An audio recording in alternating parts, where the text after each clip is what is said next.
everybody. Oh, fuck. Hold on. It sounds okay now. Yeah. This weekend was rough. Oh, wow. Dude, I came down here to do... It must be... Okay, that answers some questions. It must be how I had the CD player plugged in, because I have a shitty one that I pull up here when I do member stuff with old Drew and Mike best of. And it sounded like shit. There was this hum under it, and I thought it was just in my headphones. I'm an idiot. I thought it was in my headphones too for a second. I'm like, I'm sure we got a fix for this. Yeah. Did you hear any of that I posted? Oh yeah. So did you hear the hum? It was obnoxious. It wasn't as bad when the bits were playing. I apologize, everybody. We'll do better. But yeah, at the time I was like, I think it's just in my headphones. But no, it was throughout the whole thing. But it's gone now, and I was supposed to come down here and do a little check-in to make sure we had it covered, like I told Travis I would, and then I fucking totally forgot until right this minute. But sounds normal. Everything sounds good. How are you, Garrett? How was your weekend? It was a great weekend. Yeah? Yeah, we had Marina's birthday, so I was busy doing a lot of things, but had a good time doing it. How was that? What'd you guys do for her birthday? Oh, we had up the Kura Sushi in Troy, just nice little... Kura Sushi? Kura. K-U-R-A. I would never do sushi, so... I love sushi. Yeah, of course you do. But I can't stand fish. I can always find a good chicken dish at a sushi place, so I can go They have there. other options too. Little Tree and Royal Oak is one of my favorites, but yeah, as far as sushi, no, they're like they have the whole revolving sushi thing, like from Japan. So it's it all comes out on conveyor belts and stuff. You order and it gets flung out at your table. Yeah. Then they ask you for a tip at the end. You're like, who the fuck served me? A robot brought me my drinks. Why am I tipping you? Well, I know, dude. I'm finding that at any restaurant I go to now, any place I go to, even if it's just I went and got an Italian sub at Jersey Mike's, and they just pulls up automatic. 10%, 15, 20? Do you want to give 100% tip? No. And I'm like, okay, I guess we're just tipping everybody now. And the one that's really fucking pissing me off is Taco Bell. Would you like to round up to the nearest dollar and this and that? It's like, fine. Yeah. I do it out of, and finally I just pulled away. I was like, they're like, your total's 1203, would you? And I'm like, it just blew by him. I was like, fuck off. But it's like, how about we do this? When it's over 50 cents, we round up. When it's under 50 cents, how about we round down? How about we do that? Because this idea that my outrageously priced, high-priced fucking fast food shit meal is $12.03, and now it's like, would you like to round up? And it's like, you're asking for 97 cents. It's hardly rounding up. Yeah, you're stealing $1 from every fucking. Just ask me if you want $1 or not. Yeah, I'm like, oh my god, but they've just gotten so brazen with this stuff. I mean, maybe it's just me and no one else gives a shit. I never tip on the machines. Like if it pops up, 10%, 15%, I don't do that shit. But I will, if the server was nice or something, like I'll throw $1 in their little tip jar. Everything that has those machines have those little tip jar next to it. Yeah, that's a good point. I'll throw some cash in there, but I feel like they can see it and then they're like, they don't want to tip me. Yeah, well, that sounds like reevaluate your career choice. Yeah. if my tip makes or breaks your day. Yeah, true. But it's driving me nuts, man. It's like every street corner there's some asshole with a sign begging for shit. It's weird to hear too, because it's a sit-down restaurant, but everything's done automatic. Like your drinks are taken out by a robot. Your stuff comes to you on a conveyor belt. So like, I didn't really talk to anybody except the host, so why the fuck would I tip here? Yeah, but no, they're asking for it. They're begging for it. Ugh, it's just irritating. Anyway, a lot going on around here as per usual, but whatever. That's to be expected. But a lot going on in the news as well. We weren't here Thursday. No, that was my fault. Yeah, that's your fault. You take the blame. I take blame for that one. I saw you make a post about it. I did. I made sure people knew. Yeah, don't blame Mike on this one. I appreciate that. Troy would sometimes do that too and be like, this one's on me. I try and make sure. Thank God everybody knows. Like if shit's getting thrown, it better get thrown equally. Yeah, thrown equally. Don't just blame me. Oh, you had a doctor's appointment, did you? Can't do a show. Feeling lazy today. Yeah. But yeah, I was doing my prep. I was sitting there with Cease. We were having a good time, and I'm going through the news, and all of a sudden my phone rings, and it's fucking Sharma. It's Raj. Okay. And I'm like, hey, buddy. He's like, hey, buddy. What's going on? I figured he's going to go like, hey, when's the move date? What's going on in Arizona? When are we going to talk about blah, blah, blah? And he's like, so what do you think? And I'm like, about what? What are you talking about, sir? And he's like, your boy. And I'm like, okay, my boy usually meant like a dear friend of mine or something. Now, my boy could be Trump. It could be any alt-right something or other. He could have some Proud Boys member. Your boy, I'm like, I don't know who that is. Who are you talking about? It could be anything nowadays.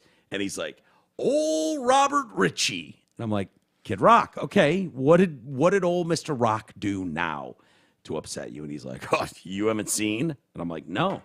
I have not seen what Mr. Ritchie did, but if you think for a second I'd be afraid to talk about it, you were wrong. You know, Mike Lindell is also one of my boys, apparently, and anything Mike Lindell does, apparently I have to answer for. So I'm like, Raj, get to the point. What did he fucking do? And he's like, he did an interview and he was waving his gun around and he dropped like 11 N-bombs. 11. I was like, ooh.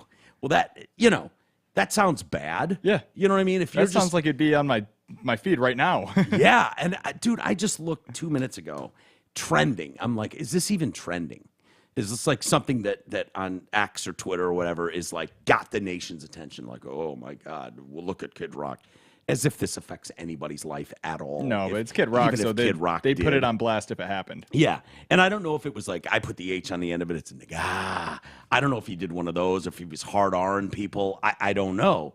By the way, I don't think we played the video, but the Burger King hat guy. Yeah. Remember him? He's back. Can we pull that video up too? I love this guy. I saw that he came back. I'm like, oh boy. Yeah. The first video was let him back on a plane. He was dropping N-bombs on a plane, right? Yep. And he was doing the get this king off the plane. Yeah, and I think he claimed like, I'm from West Africa. Yep. I'm a nigga. Like something along those lines. It was like, dude, you're the whitest nigga I've ever seen. So, but yeah, he's back and he's got a new.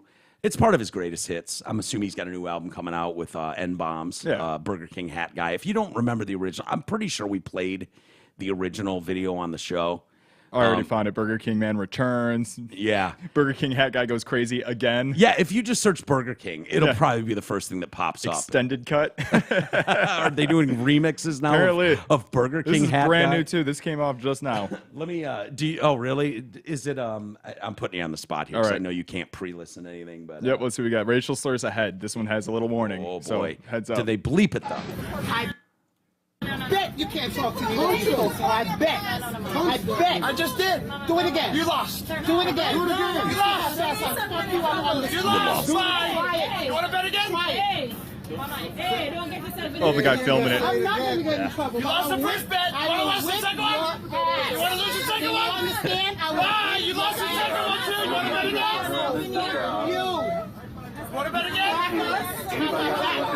I have beautiful things. Okay. Run with me. Everybody on the plane that does not wish to take this flight today. We are waiting on the cops.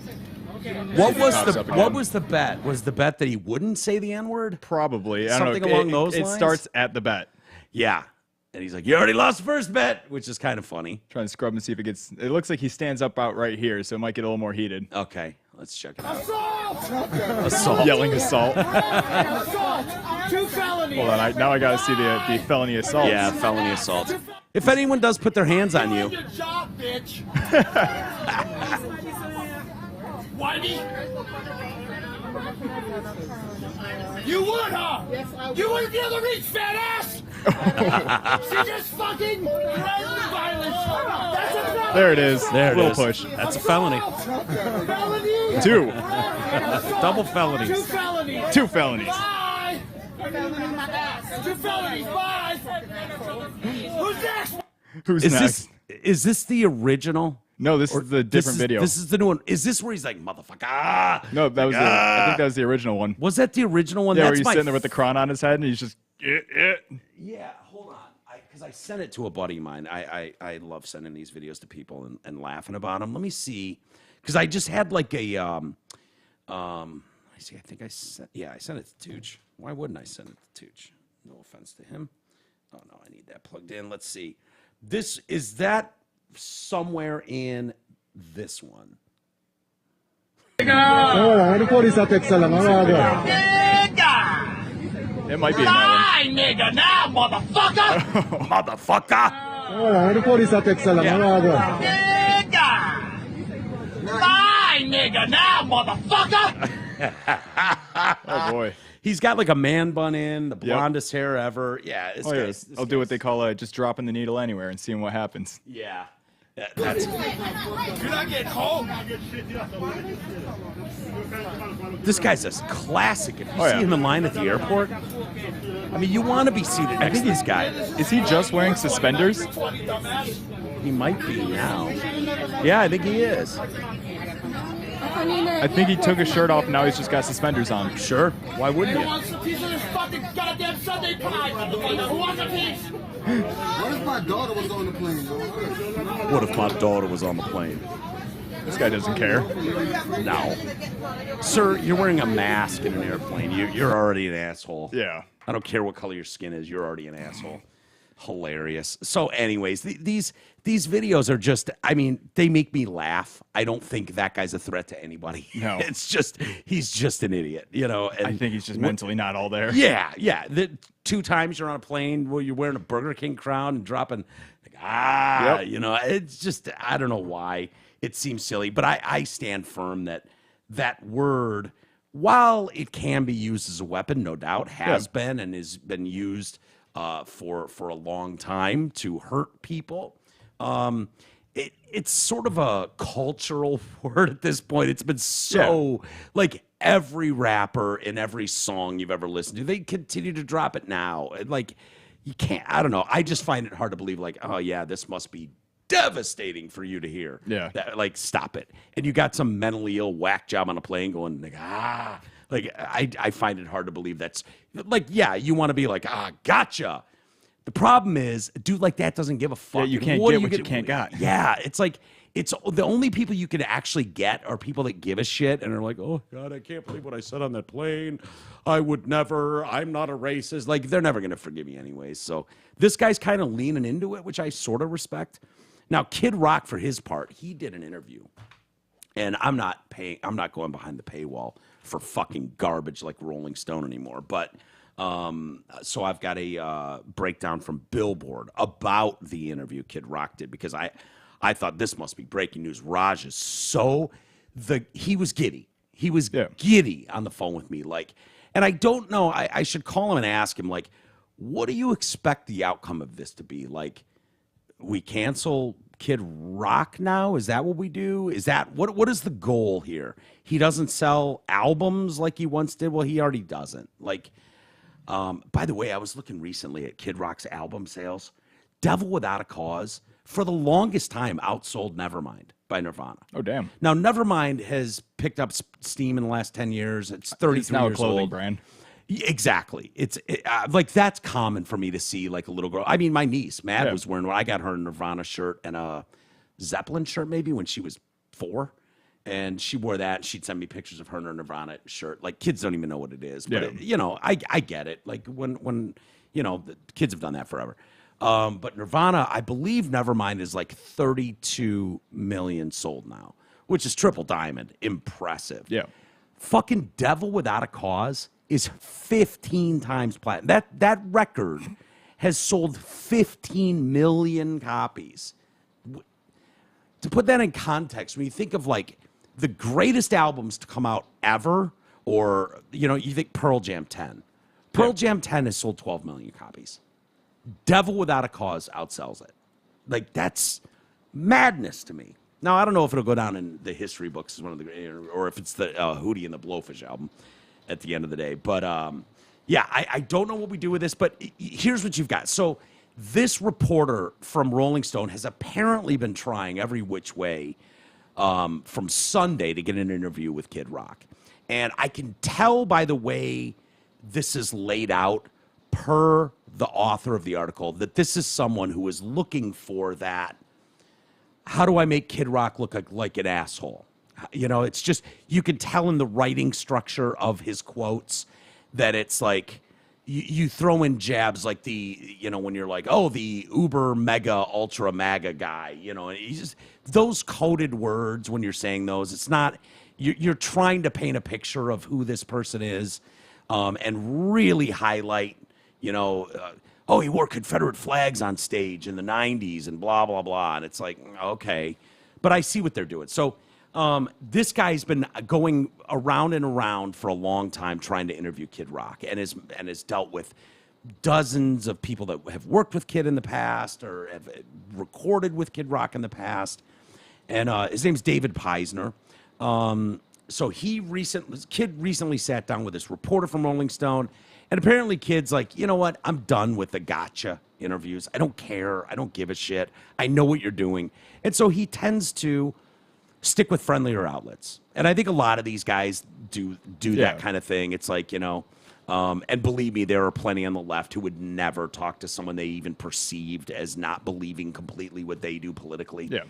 I don't know why Kid Rock has gone down this road. I don't think it's smart or cool to like lump in with a politician.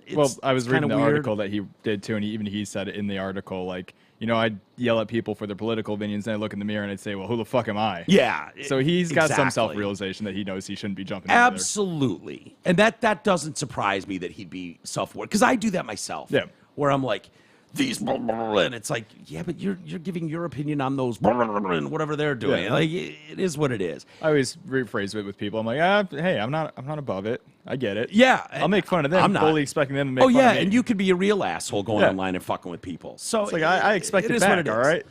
right? So anyways, after years of speaking, and here's how you can tell too, after years of speaking mostly to right-wing outlets, like even that sentence is kind of portraying that he's afraid in some way. Like he won't even talk to someone who differs in opinion from him.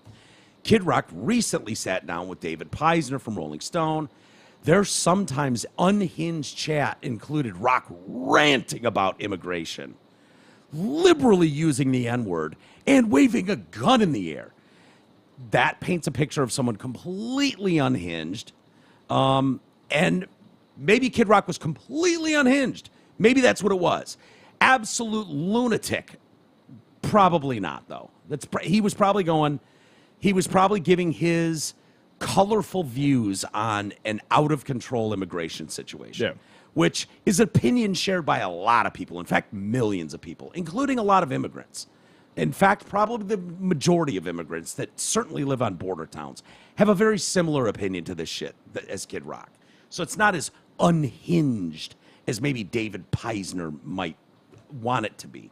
Story features a number of disturbing and off-putting scenes, including Rock casually dropping racial slurs a number of times, and the opening bit where the writer notes that Rock's white butler goes by the racially charged nickname Uncle Tom. Oh, they got him there. They got him. You know what? When Garrett walks in the door, half the time I go, "What's up, homo?" Yeah. Like I just do. It's funny to me. It's funny. And then he I cry laughs for 40 minutes. If then we start the show. And then we start the show. That's what we do. Garrett doesn't break down and cry. I don't even mean it in a negative way. Oh, I know. Jay would walk in and go, "What's up, Fags?" Like that was a common. So, Uncle Tom, I could totally see smart-assy. I don't know why that would fit for a white guy. Now, if his butler was black and you were calling him Uncle Tom, that would make more sense. I'm not sure I make the connection. But I think Kid Rock says something along the lines is, "Don't give me shit about this. Tom is his real name." So if his real name is Tom, calling him Uncle Tom, while it's kind of would that be a double entendre or I guess it's not really a double entendre, but it has a double meaning. It's like, I see what you did there, Uncle Tom. But if his name is Tom, I oftentimes, like, David is my guy who's been doing the tile work. He's been here for 3 months. Josh has been here for months as well, doing all the work upstairs. When Cece and I wake up, if they're already here before me, I'm like, "Go down and say hi to Uncle David. Go say hi to Uncle Josh." And she goes blazing down, and she loves those guys, and they pet her, and blah, blah, blah. Like that. So if one of their names was Tom, I would probably still call him Uncle Tom. Yeah. Now, I mean, that would be funny to me, like, Uncle Tom. But I don't know. And Kid Rock even mentions, "Don't even give me shit about this. The guy's name is Tom." Yeah. So that does make more sense, and I call friends of mine like Uncle Tooch. No, that's if your that's Uncle the Tooch, butler, man. He's probably around the kids a lot. I know his kid's probably grown now, but yeah, he was probably around the kids a lot. He probably was just the Uncle Tom in the house. Right, which is funny, but it's funny. But if you want to paint it like Rock's butler goes by the radically charged nickname Uncle Tom. Radically charged. It's like, okay, this is what I mean when you're talking about how a writer can sculpt it to make it sound like there's some, like around every corner, someone's trying to be racist. It's like, okay. I know a lot of people that would do that, but whatever. It also mentions that Rock keeps the original General Lee from the Dukes of Hazzard. Okay. Like, I thought he already had that. He does. Yeah. He does. In a hangar in his 214-acre Nashville estate. As if that's a bad thing. Now, if you talk about classic cars from TV, you're talking about Kit from Knight Rider. You're talking about the Batmobile, the original Batmobile. You would absolutely throw the General Lee in there. And if you had Kid Rock's kind of money to the tune of hundreds of millions of dollars, and you have access to the General Lee, an actual General Lee from the show, does that make you racist to want to own that? I don't think that it does. No. I don't think, and I think it'd be criminal if you went and spray painted the top orange to eliminate the Confederate flag. Yeah. I don't give a shit what anybody says. A couple of YouTubers I really like just kind of got into it. Not hot water because they knew what they were doing about it, but they do gun videos, and they're doing a historical gun video on some historical World War II guns. So obviously, a couple guys were dressed as different powers, and they had period-accurate uniforms, really, including Nazi uniforms. Yeah, they were just posting up in them. They thought it was hysterical, and people were losing their fucking minds. Like, it's a historical reenactment. What do you want me to do? And this is what they wore. You know, there's plenty of people like that have all like it's hard to explain if you're not someone that collects or has interest in collecting stuff. Like I do. It's an expensive hobby if you want to do it, and I haven't done it for many years. But I had the original Eminem's outfit from 8 Mile. Yeah, like a lot of it, and got it from a movie house with paperwork. And is it fake? I suppose it could be a good fake, but shit like that. And it's like, does that mean if Eminem does anything in the future, if he actually follows through and murders Kim, do I get rid of it? I loved at Christmas. Dave Landau bought a bunch of friends fucking O.J. Simpson autographed jerseys. Hell yeah. Hilarious. Fucking hilarious. You look at Motorhead and Lemmy with a massive Nazi collection of stuff. And I think there's lots of people. I would collect the General Lee if I could. If I could have the original General Lee in a hangar at my property, fuck yeah, I would. No doubt about it. I don't think that I know I'm not racist. No, it's not I don't think it makes anybody racist. But you could see the way the story's painted, like, more evidence that he's a racist. After noting that Rock has switched from sipping white wine to downing 3 or 4 Jim Beam and Diet Cokes in quick succession. All right, Preisner writes. So Kid Rock's pounding, Jack and Cokes at that point. You're like, yeah, all right, now it's getting loose with the tongue. And he's probably, if you're doing a Rolling Stone interview, my guess is that's hours and hours long. That's one of those, if you do one of those profiles in a magazine like that, they will spend hours and hours and hours with you, if not multiple days, hanging out with you, getting a vibe for what your world is like that kind of thing. It's granting a lot of access to these people, and I would think Rolling Stone would still somehow qualify for that. None of these magazines deserve that like they did 20, 30 years ago now. But Kid Rock probably still has a soft spot for Rolling Stone. It was a big deal when he was on the cover of Rolling Stone back in the day, Devil Without a Cause days. So Peisner writes, he's sitting in a dark leather chair, shouting at me about something or other. When he reaches behind the seat, pulls out a black handgun, waves it around to make some sort of point. And I got a fucking goddamn gun right here if I need it. I got them everywhere. You know what? I've done that before. I can say I've pulled that move. It is a power move. It is a power move. Yeah. And if you do have one like under the desk, like, motherfucker, anytime I need it, it's right here. I've got a World War II Mosin Nagant above my computer. A what? A Mosin Nagant. It's an old World War II rifle above my computer. Okay. I don't know. So whenever you need to, you just, let's go. Does that make you a lunatic? Because the way he does it, he does it in quotes and shouting and waves it around as if to make some sort of point. Yeah. I got a gun right here. I got a gun right That's here, his point. motherfucker. He made his point. Yeah. The article traces Rock's path from a child of privilege in the Detroit suburbs, living in a huge house with his Republican dad. Oh. Like, what a monster. What these reporters don't know is that the people in Detroit already kicked his ass over that, and we got over it. Yeah, long time ago. And the fact is, Kid Rock moved out of his dad's house and didn't get along with his dad. I think he did years later. But at the time, Kid Rock moved out at like 13, 14 years old and was sleeping on couches in people's basements in Detroit. I mean, this is well established. This is well known. So I don't know. Like, you don't get to pick and choose how you were brought up, what you were born into. It's what you do with it. So from this, having a Republican dad and growing up in a big house, to his rise as an ambitious rapper and a libertarian who criticized the GOP's stance on gay marriage and abortion before his deep dive into right-wing politics. Okay, so that tells me, if you're saying that Kid Rock was a libertarian who absolutely was like, hey, man, if a dude loves another dude or a woman loves another woman, they should be allowed to get married. Yeah. What the fuck is your problem, GOP? A lot of us have that belief. Yeah. A lot of us had that Most belief. Republicans are there years ago. Years and years and years ago. So Kid Rock sounds like he's not really an asshole then. His stance on gay marriage was probably well established very early on. He said he was anti-abortion. Oh, was he? I think that's what part of that was. Did they say his stance on gay marriage and abortion? So that means he was taking issues with the right wing going, okay, no one should have an abortion and no one should be able to get gay married. Middling, just nice and easygoing. Yeah, he was like, hey, it's a woman's choice, and if dudes want to get married, so be it. And then the left grabbed the post and moved it. Yeah, exactly. And now, apparently, Rock has changed from that, but he says before his deep dive into right-wing politics, I'm part of the problem, Rock says at one point. I'm one of the polarizing people, no question. Sometimes I bitch about other people. Then I look in the mirror and I'm like, oh, yeah, why don't you shut the fuck up, too? Look at that. That's the quote you're talking about. Yep. It's a fair quote. I get it. I think that's a human response. So far, he just sounds like a normal person in America. Yeah, who sprinkles in slightly right-leaning, whatever. Yeah. I don't know that it's a good thing for him. Maybe it is. Maybe it for someone like Kid Rock, maybe by going out like trumping for Trump or shit like that, maybe it's like he's given up on the left as a base. Yeah. And it's just like, fuck it, I'll just focus on these people. I'll tour the South and I'll do my home state shows. And he's got the money. He doesn't need to do it.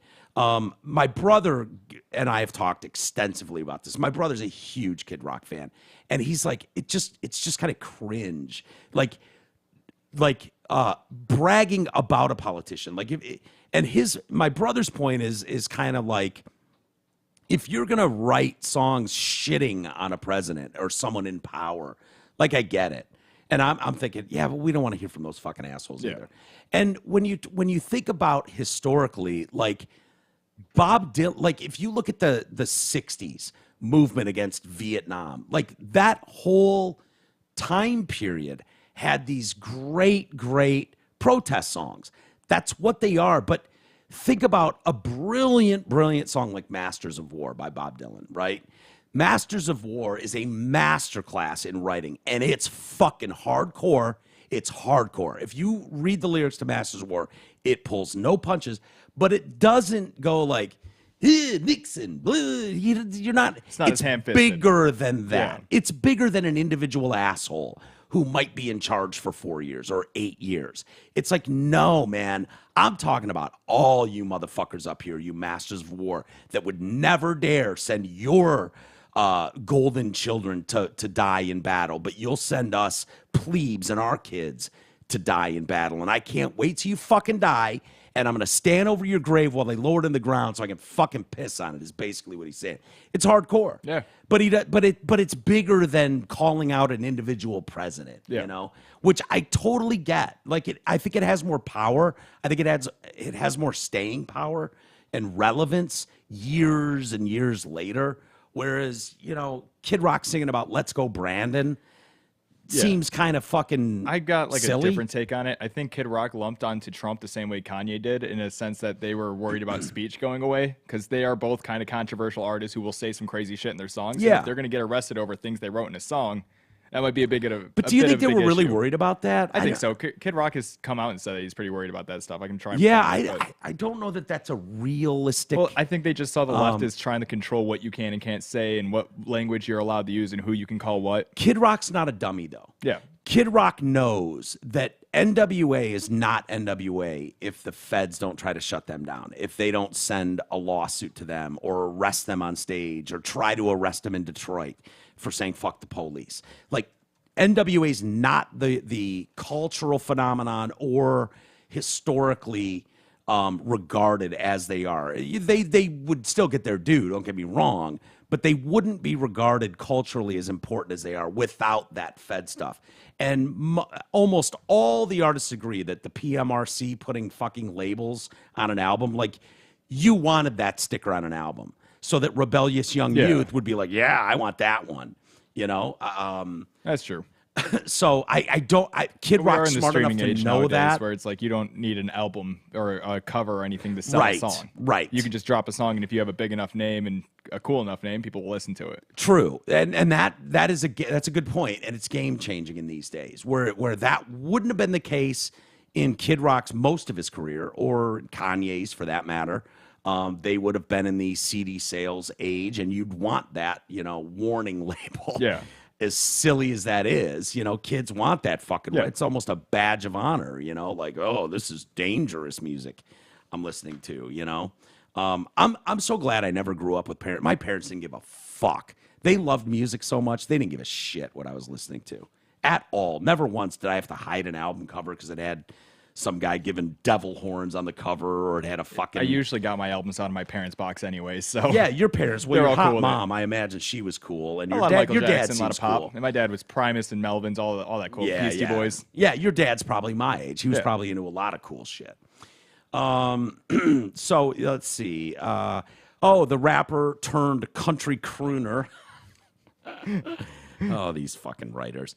Wore a "This Bud's for You" hat during the chat. Okay. That's pretty cool. Yeah. That's kind of funny. He's sponsored by them again.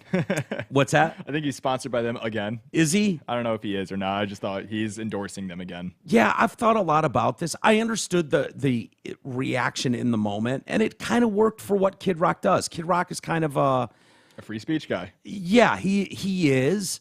He's also he's gonna say what's on his mind, and he seems very. I think he's way more calculated than a lot of people want to give him credit for. People want to just go, "You're a stupid redneck fucking race." Like that. That's really simple to do, to throw somebody in a box like that. I think Kid Rock is a master promoter kind of guy, and self-promotion. And think about the tens of millions, if not billions, honestly, when you think of how viral the Bud Light thing went. He might have gotten $1 billion in free, or $100 million. Billion's a little much. $100 million in free advertising for weeks by doing that. That's so Kid Rock, by the way.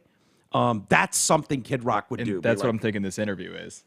Could be. Because I've just looked all over the place trying to see any video of him saying the N-word from this interview, and the closest I've gotten was a 15-minute ago posted article that has the same thing that every other article has. Exactly. So nobody has anything on him saying this shit. Yeah. And even if he did, I'd honestly, I'd like to see some context. All the headlines are coming that Kid Rock says N-word, but the one that the article posted says racial slurs. Oh, okay. So well, I think maybe people are twisting the racial slurs aspect into N-word to get clicks.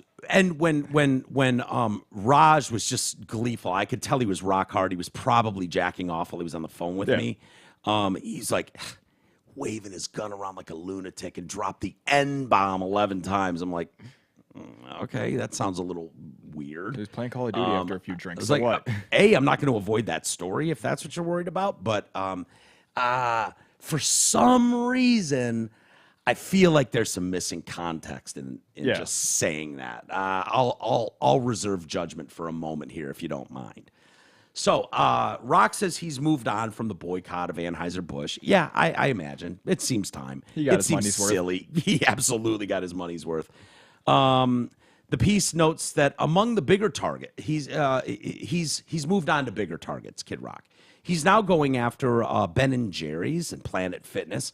Okay, so this is about their stance on trans shit, would be my guess. Yeah. So Planet Fitness, weren't they the ones that just came out with the whole we're letting trans people in any bathroom they want Any to be in, or any bathroom. locker room they want to be in. Or were they the ones, or was it the Y that like kicked some 83-year-old out of her membership? It might have been months ago. And I think she was suing them because there was some dude in the locker room nude, and she was like, and you know, that's got to be a little jarring to an 83-year-old woman who's gone bet. through her entire life with the rules being one way, and all of a sudden there's some fucking dude hanging out nude next to you. Like that would be Here we go. jarring. Planet Fitness value plummets $400 million after transgender turmoil. Patricia Silva's membership was revoked after snapping Yeah. a photo of a biological male and the female. Okay. Yep. Yeah, and they I think they said you're not allowed to take pictures in the bathroom, and Yeah, that that's was how she got kicked out. That's why she got booted. I think that's what they tried to stand on. And now, the value dropped $400 million from that. So, now, oof. can you imagine if you walked into that same bathroom and you saw just to put it in context of how the misplaced outrage. If you saw a man who's just a man, Yeah. not a trans woman or anything, just a man molesting a 8-year-old girl in the bathroom, and you took your camera out and started filming it, and they went, "You're kicked out of this gym for violating our cameras in the bathroom policy." You know what? I would take That would I be would, so absurd I'd on just its take face. that loss. Yeah, fine. I don't think I'd want to be a I don't want to member be here anymore. No. So he's thinking bigger issue. Yeah. Ben and Jerry's a lost cause. The good thing is, I've thought for 30 years that Ben and Jerry's ice cream is shit. I don't think it's good. I didn't think it was good 30 years ago long before I knew what their political stance on anything was.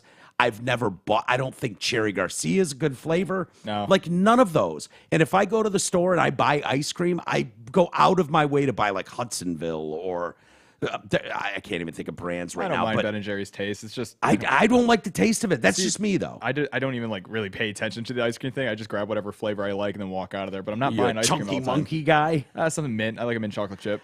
I think the cuteness of Ben and Jerry's was kind of hippie, man. We're a San Francisco based, man. We're right at the corner of Haight-Ashbury, man. Like that kind of thing. They're like classic San Francisco dork hippies with colorful labels and cute names. Chunky Monkey Man and Cherry Garcia Man. Like that's their thing. And it's like, well, I'd rather Two-night just have dough. good. What's that? Two-night dough. Two-night dough? Is Yeah, that it's one one of their flavors. It's Jimmy Fallon's flavor.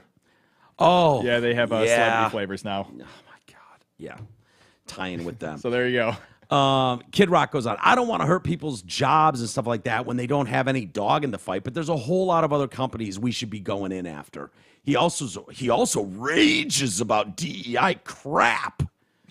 Yeah, a lot of us do that. Yeah. Sorry, Rolling It's Stone. this entire show. Yeah, yeah, exactly. And is this news to you that someone like Kid Rock wouldn't be thrilled with DEI bullshit?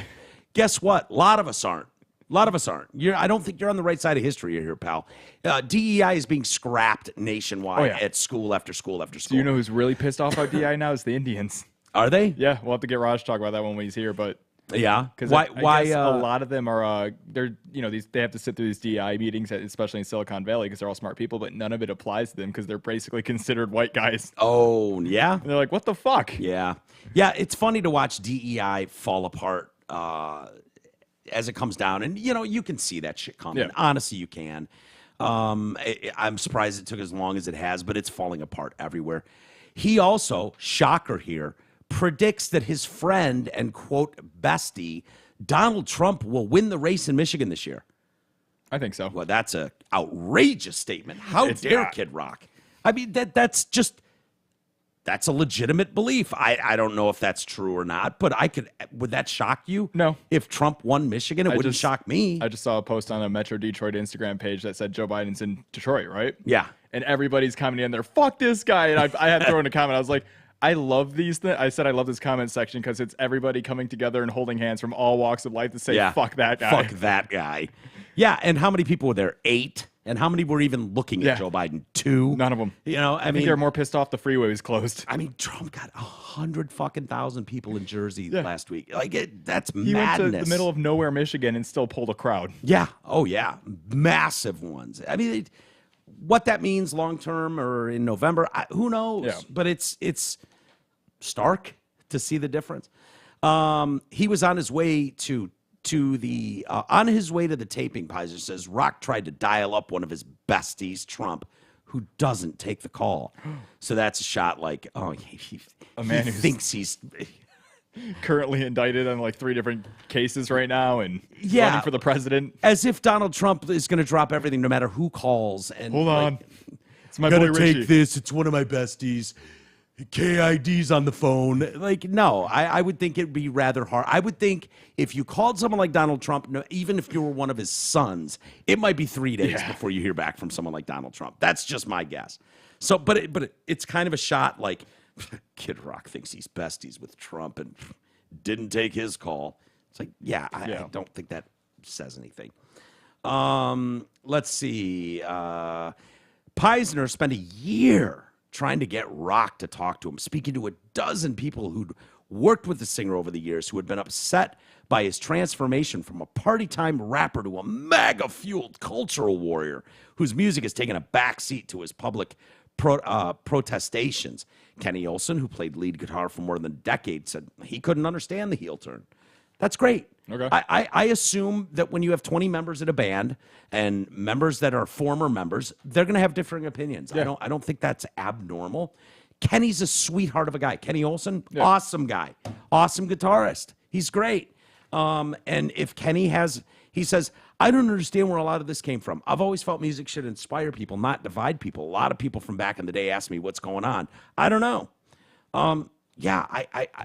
Yes, a lot of people believe that music is meant to inspire and bring together.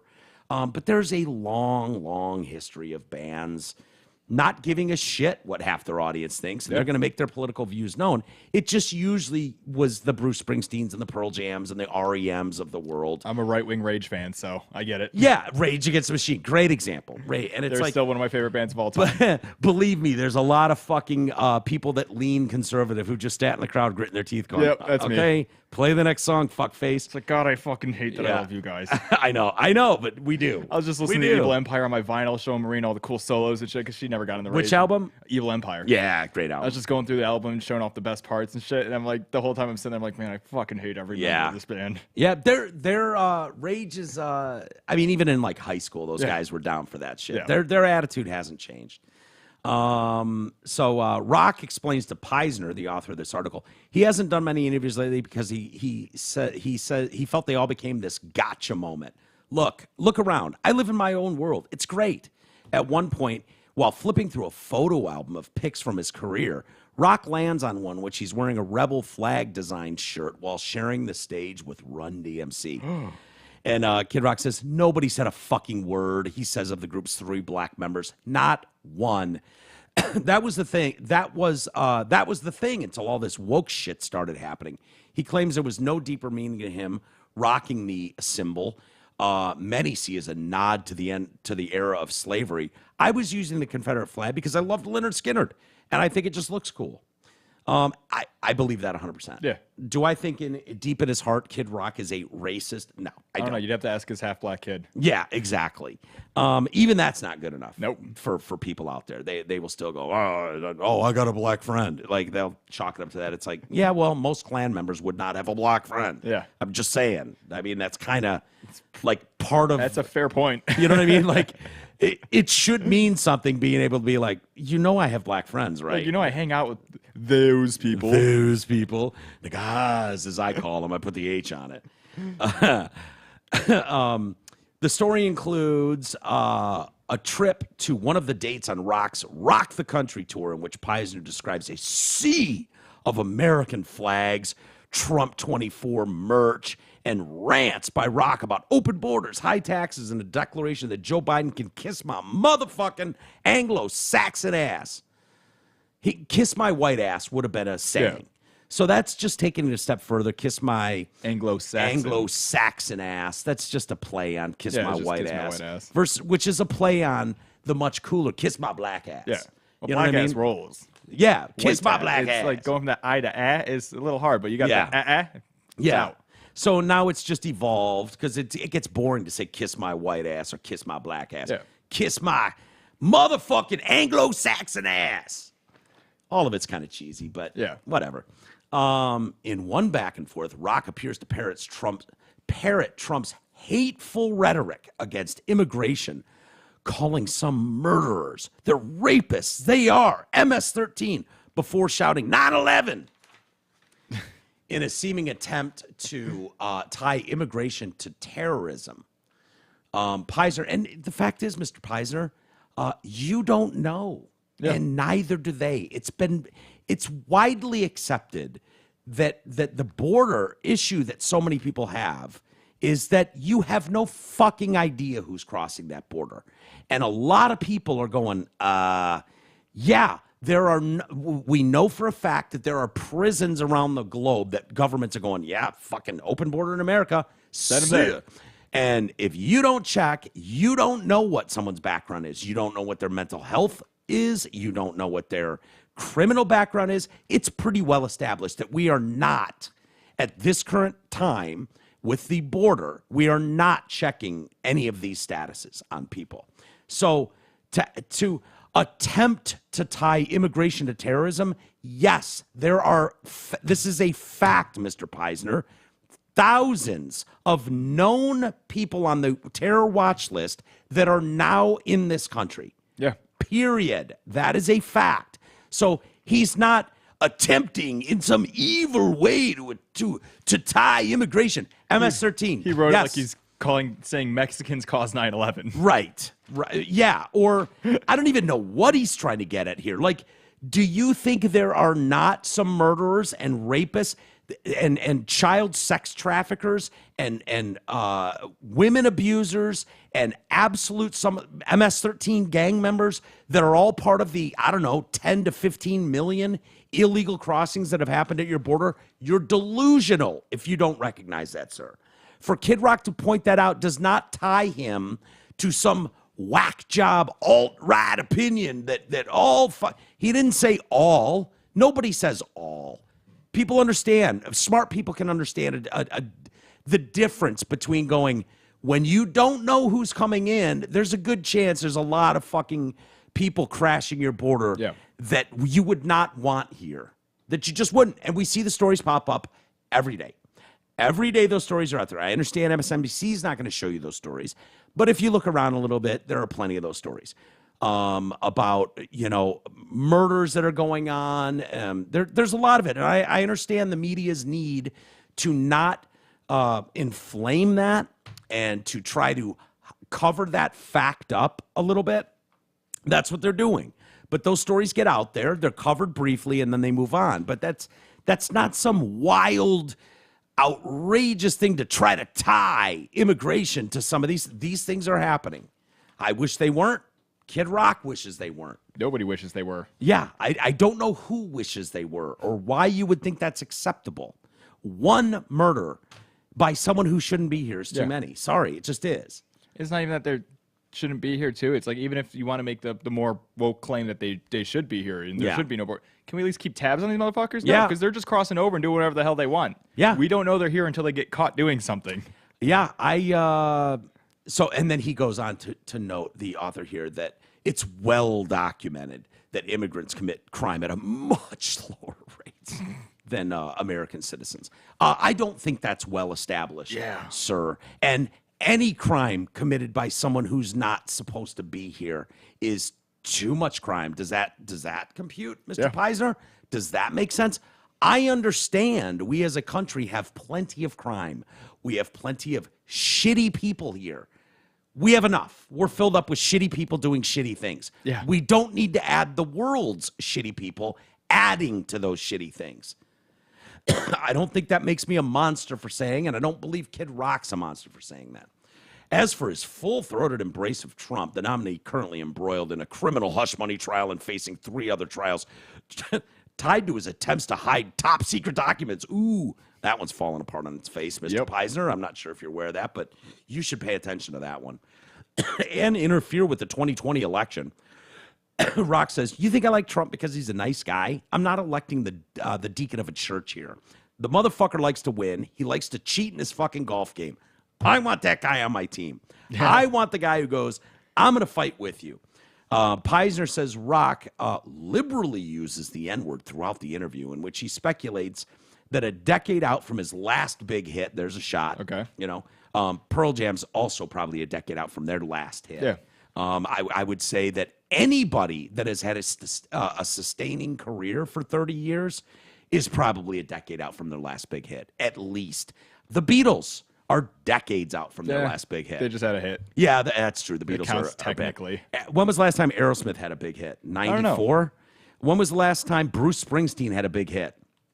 You act like that's abnormal, or Kid Rock would be the implication is Kid Rock would be behaving in this way to make up for the fact that he hasn't had a hit song in 10 years. It's like, yeah, most 50-year-olds don't have hit singles. Sorry. I mean, it's a young man's game, no doubt about it. The fact is, a lot of these guys have sustaining careers based on what they built early in their career, and that is commendable. That's what makes them Hall of Fame caliber performers. Whether that's Bruce Springsteen or Aerosmith or Pearl Jam or even, God forbid, Kid Rock. I will say Aerosmith's last hit was in the year 2000 with Jaded. Jaded, yeah. And then 24 years. The only person who really breaks your mold there, though, that was coming up in my head was Elton John. It's because he just dropped one in 2022 that was a hit. What was it? Hold Me Closer. Is it a cover or is it? Did he re-release 2019 Cold Heart? John has continued record to record new music, and since then, including the singles "I Want Love," "Electricity," blah blah blah, and this is all just coming off his last. Never heard of him. Here you go. Hold Me Closer. I mean, Tiny Dancer. Oh yeah, there's that one. But like, I think it's just it's got to be a new one. I'm trying to find the name of it. I'm on the John performed his last chart having Cold Heart, but now mixed from his 2021 studio album, The Lockdown Sessions. So that's probably where all these came from. Is from some COVID album. And even if he did, say it was a massive hit, it could be, and I haven't listened to radio or bought a fucking album, I probably wouldn't even know. But that would be such an outlier for the reality of musicians that get older and start getting into their 50s. They're just not dropping smash hit singles like they did. It is what it is.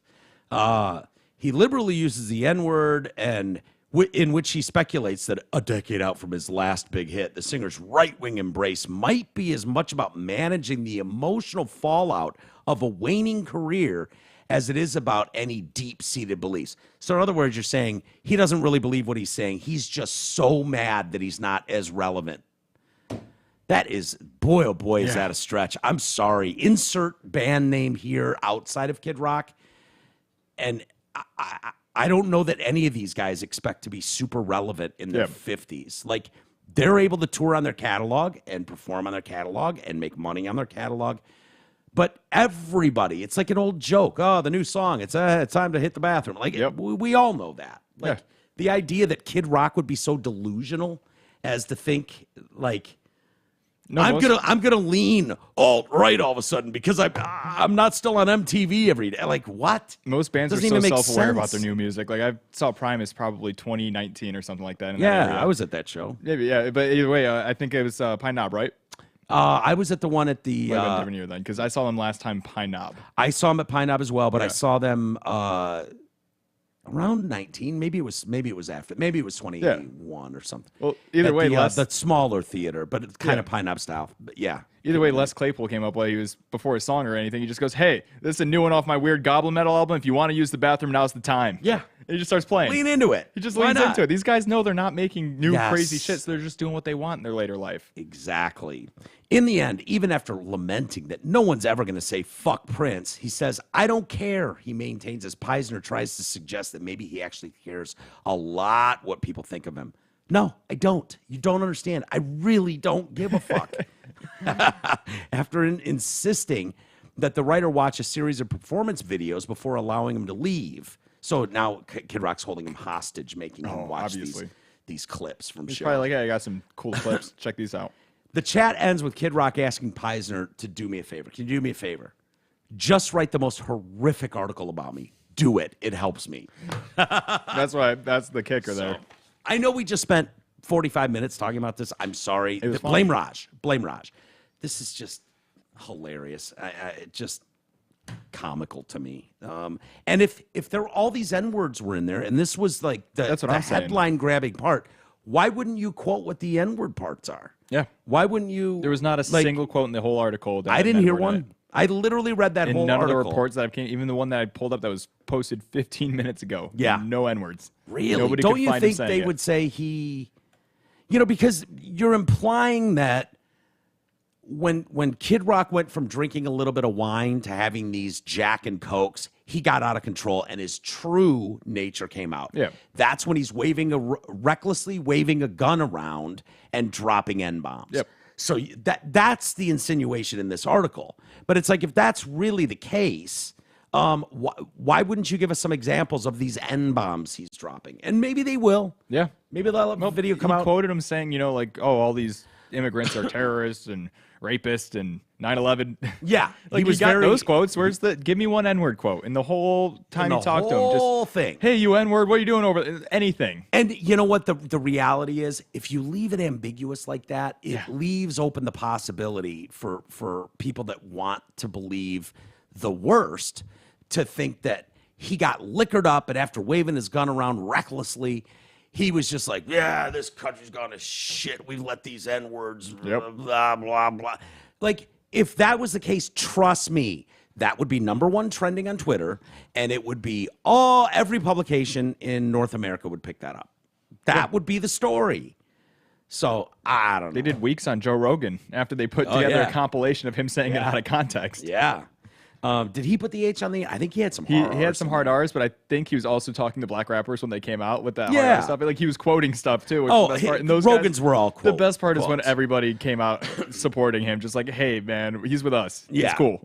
Yeah. They're ride or die with him. And Yep. you know what the fact is? Kid Rock's fans are kind of ride or die too. I think it's believe me, it's not lost on me. Yeah. Like I wish Kid Rock would kind of fucking time out on the Trumpy shit and the politics stuff. Any celebrity in politics. Yeah, it's cringy. It's not, I don't think it ages well. But, when you've got outspoken people and historically outspoken people, I've said it before, Eminem is a very outspoken person, and you can't get mad at him when you laughed the whole time when he was talking about murdering his wife or fucking killing or raping his mom. Like, you found the gangsta horror aspect of that rap genre that he was doing awesome. Well, you can't get mad at him now when he's turning that same venomous knife and pen to Donald Trump. Yeah. I don't think it's as cool. I just don't think. I'm kind of with my brother on that. That's what I've always Kid thought. Rock's the same way. Yeah. Where it's like, I think you guys are kind of bigger than any presidency. And you're kind of getting down in the weeds with this, but teach their own, man. They can write whatever they want, and their sales will depict whether or not it's super accepted. Could be worse. I mean, there's a lot of celebrities right now getting canceled because they're not in support of the Palestine issue right now. I think Taylor Swift just lost like 600,000 followers. I know it's a drop in the bucket for her, but 600,000 followers off a campaign of one person coming out saying like they're not doing enough with their platform to support our issues. What are they? Which side is she on? Is she pro-Palestine? She generally stays out of politics. She has, smart, but then she didn't the last. She's got to be more pro-Palestine. She hasn't come out. She hasn't said anything with the Palestine or the Israeli Gaza. But well, she's not. There's no way she with her fan base age group that she would be pro. Well, that's the thing, though. But she can't be pro-Palestine because look who owns all the record labels.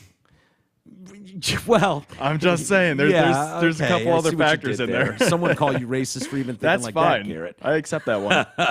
No, I don't think you're that far off base. I don't know that Taylor Swift would be thinking that far down the road. No, maybe she'd would. come out and say Palestine. I guarantee you, even the record label will say, like, just say it to be safe. It seems like if you wanted to be bold, if you wanted to be risk-taking for real, like the way to do that is not to be like, oh my God, I stand with the people of Palestine. Well, that's the thing. Like she's the not bold, coming out. tough move, the less cowardice move would be coming out as Taylor Swift and saying, I stand with Israel. Yeah. Like that would be ballsy as shit. That's the thing is now a lot of our fans are trying to gang up, and they also did this with Kim Kardashian and a couple other celebrities, but there's people ganging up, the mass block, basically celebrities who don't support anything. Like ones who are staying out of politics. So if you just stay out of politics, now you're fucked. I've heard that. Which I think is even dumber.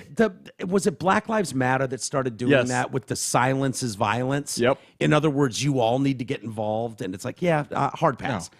I don't need to put a black square on my Twitter fucking handle. Dude, my favorite band put a black square up. I unfollowed them for a month. I came back later, followed them again. All was cool. Yeah. Never even happened. No problem. They really cared. It's just so cringe to me. Yeah. Like you put Ukraine flag on cringe. your fucking Twitter. Gross. That's as gross as they them pronouns in your fucking Twitter. It's like ugh. In your email handle, gross.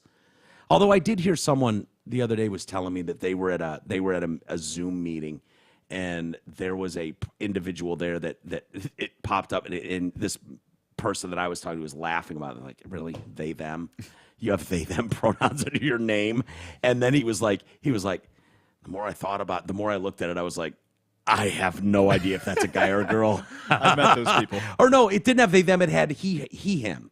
Okay, and it was I needed clarification. Yeah, in this particular case, I was starting to laugh about it, but then I was that. like, I'm not sure that was a he. So, yeah, that was helpful. I've seen that. So, in that case, kind of cool. We've kind of eaten up a lot of the time here, but I did want to do some trans stuff. Oh, boy. Yeah, and Sean Diddy Combs and Harrison Butker. Do you want to start with Harrison Butker? I feel like we'll spend more time on that. Maybe we do the trans thing first. Okay. So there's some new. I think a lot of these are in the that go in the duh category, like duh. Really, no shit. There you go. Setting the standard in quality and excellence is now 0 days without a trans story. Sorry, fucking deal with it. I love them. I think they're love funny 'em. too. I do. And I think this is important for people to take notice of. Yeah. It's something that if you've listened to this show for any length of time, I love when I come home and know. Marina goes, "Really? That's going on?" Really? Because even she's out of the loop on this stuff. That doesn't surprise me. Marina's seems like a pretty well-adjusted individual. She's a normal person. She just wants to go to work, get her job done, go home, Yeah. and relax. And I've never once had a problem with the Marinas Exactly. of the world. If everybody was like that, Never. just go on, do your Never. job, do your thing, go home. I root relax. for Marina. I want Yeah. Marina to be happy. I hope you guys get married someday. That'd be awesome. Honestly, man, nothing would make me happier. I don't give a shit what happy consenting adults do. I'm the same way. It's when you got into the children that I was like, okay, when you start forcing it on fucking everybody hold around you. on. Yeah, and it and when people are just like, oh my God, this is great news. All 3 of my children are trans. And you're like what a okay, quinky dink. You're insane. And how that's not just straight child abuse, I'll never know. But anyways, study published shows that those who underwent gender surgery had a suicide risk 12 times higher than those who did not. No, that tracks. That makes sense. Holy shit. The study utilized patient data from 56 healthcare organizations in the U.S. and over 90 million patients. 4 different groups of patients were looked at in the study, including 1,500 people aged 18 to 60 who had gender-affirming care. So gender-affirming care means I'm a chick that got my tits cut out. Therapy, dick also cut with off, medication, hormone replacement hormone therapy. replacement. So what would other therapy be that's not gender affirming people is surgical Yeah. and is hormonal. Yes. Like if you're taking meds to stop hormones or suppress hormones Yep. or top bottom surgery, that kind of thing. It's also kind of a gender affirming care. Also refers to any kind of thing like if you shave down your jawline, some people The will do Adam's apple. The Adam's apple. Yeah, it's any okay. kind of a thing that modifies your body to kind of make it to the gender you want it to be. Gotcha. Yeah. And I think most people know that, I think. So these people, they in this study, 1,501 of them were 18 to 60 who had gender-affirming surgery. This is kind of confusing, I know, and an emergency visit. And 15,608,000 and change who visited the emergency room but had no gender-affirming surgery. So Just identified. what are we saying that they visited an emergency room and then identified as something other than what they appeared to be? Maybe they were just tracking who was going in and out of an emergency room and seeing who clicked they on the button. Is that? I mean, You know, it usually says like male, female, prefer not to say. Yeah, I think they're yeah. just going with the prefer not to says and seeing how many people showed up because 15 million is a huge number. 15 million is a huge. So if they're number. going around that, they're probably just asking for the details on that. Whoever checked that box out of a bunch of hospitals. Yeah, maybe because it's kind of confusing how this is written. Yeah, They're that like sounded a little weird. Cohort A, Cohort B. The third group, Cohort C, included 142,000 plus adults with emergency visits, tubal ligation, or vasectomy. I know what okay, so I guess that's tying the tubes or getting into Yeah, so, tubes. yeah. Tubes can mean titties too. I've heard Okay. that. Yeah, like nice tubes on that chick. But tubal, yeah, I bet that is tubes tied. Tubal right? ligation. Yep, having your tubes tied Okay. or tubal sterilization. So this included adults with emergency visits, tubal ligation, or vasectomy, but no gender-affirming care. So women. So you're including women that wanted to get their tubes tied, did not have kids, or guys that had a vasectomy, so they didn't have kids. Okay, but no gender-affirming surgery. While a fourth group of patients with pharyngitis Is that the pharynx? Is that like that's with a Y, PHARYNGITIS? That's not the Adam's apple shit? Inflammation of the mucous membranes of the oropharynx. Okay. Well, I'm an idiot. Okay. That was studied to validate the results from cohort C. So going back to cohort C is okay. Those are vasectomy people. Data from February of 2003 to February of 2023 were analyzed to examine suicide attempts, death, self-harm, and post PTSD within 5 years of the index event. Okay. So the event of you going to the hospital within that 5-year period after. Adding that its results found that individuals who underwent gender-affirming surgery had a 12.12-fold higher suicide attempt risk than those who did not. The study concluded gender-affirming surgery is significantly associated with elevated suicide risks, underlining the necessity for comprehensive post-procedure psychiatric support. Now, that tracks. That sounds about right. What I would expect. Certainly no expert. The problem is when you talk about this current administration, when you got the luggage thief clown, Sam whatever, Levine, or Brinkman, Free, was that Sam? No. It was Sam something. The weirdo fucking puppy play luggage thief. Sam Brinton. Sam Brinton. Yep. Thank you. And the ghastly ass fucking dude that is like the general. What's his name? He's the assistant. Rachel Levine. Rachel Levine. Yeah. Rick. I call him Rick Levine. Rachel Levine has gone on countless interview sessions, media sessions, raging about anybody who doesn't immediately want to gender affirm somebody. Doesn't care if it's a toddler, doesn't care what it is. If that kid looks at a rainbow and goes, "Mommy, isn't that pretty?" Cut his dick off. Yeah, they are clearly a chick. Huge part of the problem. That is you're talking about the White House having that stance. Other sausage brands. And sausage brands. Apparently we got a sausage ad. Which, tracks because this was a photo of, what's his name? Sam Brinton. Sam Brinton, sure. So that coming from that level of politics, and you knew people that were paying attention that didn't just want to emotionally respond to that sort of story, like, oh yeah, it's gender. Like I've said on the show, no, I get it. Why you would want, if you have someone that full on is going to go the distance and is like, I knew I was a girl and not a boy when I was 3, and I knew it when I was 10 and 20, and they go their whole fucking life and never. Those people exist. Yeah. Those people exist. And for those individuals, yes, if you can stop the fucking train running down the track that is puberty and going through natural puberty as a male, and then trying to dial that back and fix that in surgery later on down the road. Yes, Rick Levine is right. That you're going to look like Rick Levine. But even then, Rick Levine's not right, because if that kid was born with, the male genitalia, you'd still have to go ask him to change that later on. Absolutely. But if Rick is a ghastly looking individual. Oh, Rick, I've seen there's nothing feminine about Rick Levine. So you could definitely get a little more feminine if you start him early. If you started Rick Levine at 12 or 11 on puberty blockers, maybe Rick doesn't look like a fucking dude in a wig. Maybe. I don't know. Or maybe Rick just needs to start taking better care of himself. Maybe. It's awful. That could be too. But to act like any person who falls into this idea, we just know that the vast majority of them grow out of it at a certain age. And it's like, you're willing to absolutely fucking destroy these people. A lot of these people will never have orgasm in their life. They won't be able to have children. Like, you're willing to write off the majority, by the way, not the vast minority, the majority of those people who are going to grow up and fucking realize, wow, that was kind of a weird phase.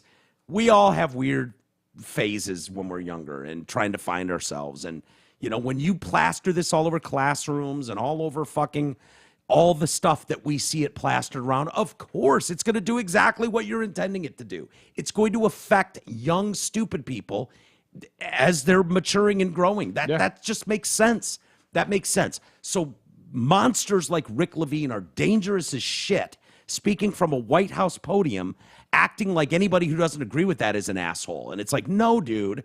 So these studies, it's like, yeah, I knew. How did I know that you don't have the tools yet, or the know-how, or we haven't seen this play out in any sort of trial that it's ready for prime time? You're ready to take any kid and just fuck with their body. It's going to get dark very soon. Yeah. And I implore all these people to sue the doctors who did it to them. Yeah, I know. It's the only way anything's going to happen. You know what? That's what I thought. And I've said that forever, that wait till the lawsuit. It's going to break. But it's got to break at some point. I've heard that they already have a fucking protection because they're able to point to the HHS and these World Health Organizations that, for whatever reason, acted like this was normal care. Yeah. And so they can go, hey, man, we just followed. And that's part of the biggest issues, because they say this is normal care, but these people, and just speaking on my own story, I had very severe depression. Yeah. Thought I was trans because the only spot I was getting any validation and happiness was from people telling me that I looked good trans. Yeah.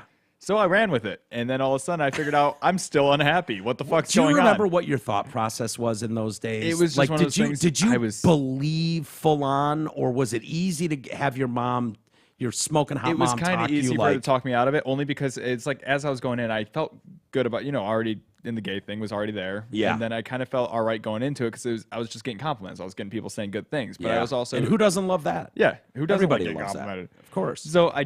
So it was like one of those things where I just didn't feel comfortable doing it like outside of the internet and those friends. So I felt like maybe there isn't like something to that. And then anyways, that's interesting. So it was this fake world of the internet approval. I was kind of just, but that's where I got my approval. Yeah. Oh, that totally. I've never heard it put that way. And after a good little, it was a long talk, a really good one. I saw an actual proper therapist. Yep. Figured out a lot of my own issues, and I ended up realizing I was just unhappy. So I think what happens with a lot of these people is they get told that, they think they're trans. They probably already got the gay thing. It's been drilled into them since they were kids. That this is a route. If you're unhappy, maybe you're just in the wrong body. Yeah. Everyone's unhappy with their fucking body as a teenager. Of course. Every fucking person on the planet. And most of us are still unhappy with your body long after being a teenager. I'm in probably my best shape. I still look in the mirror and I'm kind of like, oh, I gotta fix that. Gross. Yeah. But we all do. They get told the wrong shit. They go to the doctor, they get these medical procedures, and then they get their genitals mutilated and realize the rest of their life is pretty much treating an open wound or some kind of other option that they went with. It's fucked. 100%. They're going to have these scars for the rest of their life, and they think they were told that it was going to be no big deal and everything will work like normal. Yeah. And then it happens, it doesn't go like that. Of course. And they realize they're even further away from being the woman or man they wanted to be. Yeah. And that's often when they off themselves. Yes, of course. And that's that when they makes think there's nothing left. Perfect sense. And when you have people like an presidential administration, like, we'll talk about the Biden administration because that's where this is being pushed through. Yes. When you hire this, outrageously diverse, like, oh, we got the first lesbo this and the first trans that.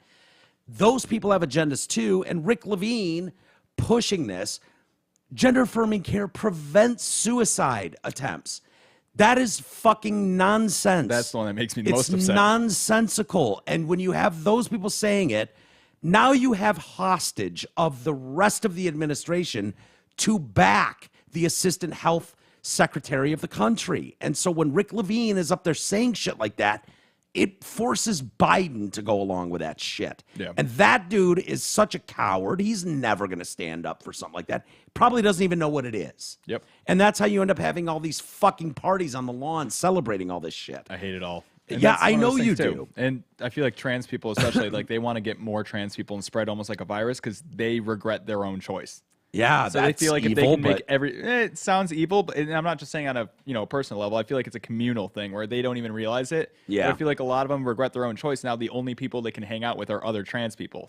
So they want more trans people to hang out with, more people to relate to, more people to get around. So people like they get their friend into it, they get another kid into it, they groom somebody up into it. People love being loved by other people. Yeah, they just do. They just do. And unfortunately, more fortunately for me, but it's one of those things where I kind of think on it sometimes. I'm like, man, if I wasn't, nipped this in the ass and got the right help that I needed at the time, there's a good possibility I would have mutilated myself and probably ended up.